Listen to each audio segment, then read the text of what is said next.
Okay, 32-foot ladder, you know, kind of just right at the top here. And anyways, you know, some people are going to feel comfortable getting on this. Some people aren't. The good news is that you can basically rope up prior to getting on. And I'm going to show you how to do that. Now, part of what's going to make this a lot easier is if you wrap ropes, what's called the over-underhand method. And all it does is allow you to neutralize the twists that exist in the rope. And so basically I just pulled off this section from the bottom, and you know, I was able to just keep it nice and orderly.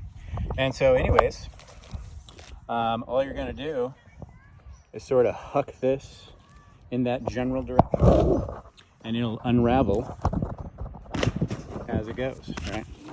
So piece of cake. Really the only thing I'm trying to do is just to get it up there so that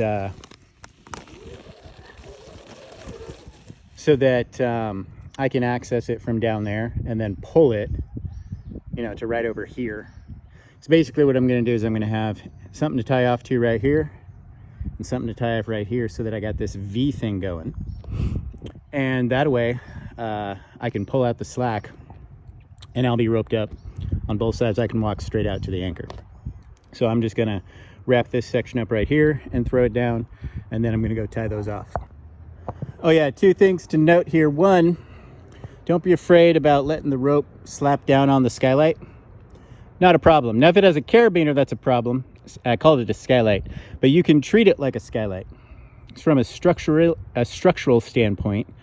It's going to be able to hold up, so you can your ropes are fine getting on skylights. Your ropes are fine getting on solar panels.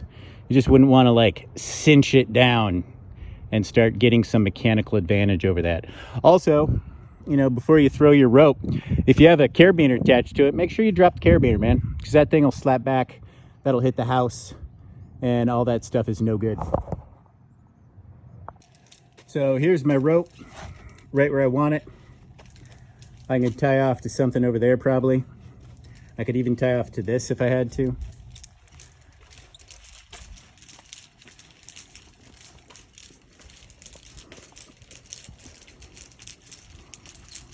And there's my other one.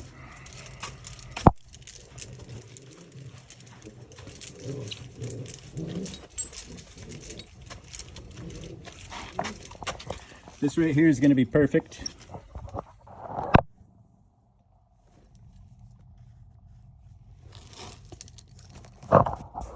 And basically all I'm going to want to do is I'm going to take this rope and I'm going to feed it through here and wrap it around 3 times. That's called a tensionless hitch. So I got the first one in, and basically all I do is get that back there, and then I give it a twist, and then it comes out the other side here to a point where you can grab it. Okay, I got my 3 wraps. Now all I'm going to do is finish it off by tying what's called a figure 8 follow through, and that's just going to connect these 2 points. This will hold it, and the figure 8 that I'm going to tie isn't actually holding it, but it's basically a backup.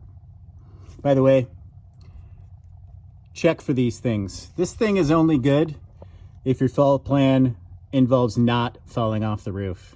If there's even a chance of you falling off the roof, it's no good. This is not going to be strong enough. But if this is going to be one where you're not going to fall off once you're roped in, then something like this is going to be acceptable. Okay, I got my 3 wraps right there. This part here is the figure 8 follow through. This part right here is called a stopper knot, which prevents this. It's a safety backup to prevent this from slipping. It ain't gonna slip. I've never seen it slip. I've seen it tighten to a point where you can't get it undone. I've never seen it slip. Now I just got to do the same thing to the other side. Okay, so I got one rope and I've attached a pressic loop to it. And then I pulled out all the slack. You can see all the slack here. I pulled out all the slack and attached another Presic loop. So if I was to fall right now, this rope's going to catch me. Okay.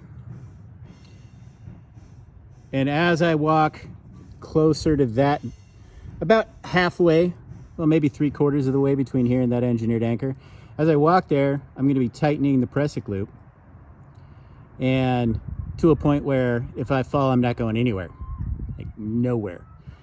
And I'm certainly not going to be falling off the roof.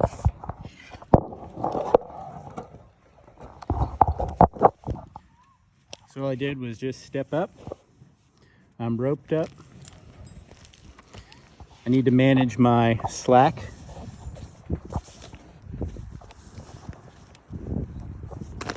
Okay, so that's out of the way. And then as I climb, I'm just going to be sliding this down, which is going to keep me.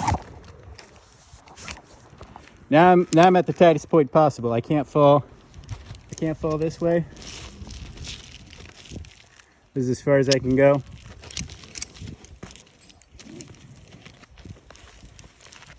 And I can't fall this way. That's as far as I can go. So I can use this same setup by slowly loosening it to walk back there. I can also grab my other rope, clip in, start doing the work here that I need to do. Once I'm clipped into this anchor point, I'm going to be able to navigate around there to that one. And that's pretty much it. So, if anybody has any questions, feel free to hit me up. But that's some basics for you.